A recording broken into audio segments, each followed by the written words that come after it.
สวัสดีพี่น้องมื้อนี้มาขายของเก่าพี่น้องมื้อคืนนี้บ่าวแกไปเรียนเฟซเบิ่งเนาะบ่าวแกบ่ได้ติดตามข่าวๆไปได้แล้วมาขายแต่ของพี่น้องเนาะไปเห็นคลิปที่ยูทูบเบอร์หลายคนออกมาเฮ็ดคลิปเนาะเกี่ยวกับบ่าวน้อยปากเซ่เนาะบ่าวแกก็เป็นผู้จักกับบ่าวน้อยปากเซ่เนาะบ่าวแกเป็นยูทูบเบอร์กันเนาะแล้วก็มันก็เป็นทางที่ลบเนาะแต่ก็บ่ฮู้ว่าเป็นเรื่องจริงหรือบ่จริงล่ะเนาะก็ตามกระแสมาหรือว่าตามหลักฐานนี่ก็คือว่าบ่าวน้อยนี่ได้ไปก็สบายใจเนาะ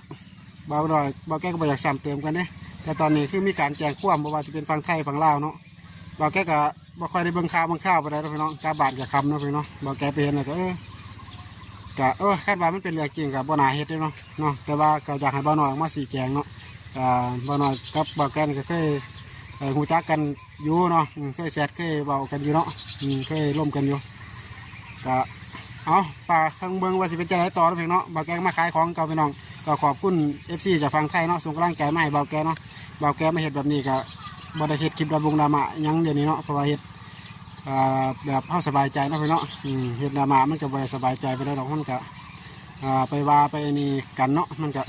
มาขายของอยู่บ้านก็สบายใจเนาะอยากไปก็ไปอย่างนอนก็นอนพี่น้องก็ขอบคุณจุบุจุพเนาะถ้าบ่ผิดก็ออกมาสีแจงบ่หน่อยเนาะถ้าผิดก็ต้องยอมรับเนาะเอาสามเนียพี่น้องสบายดี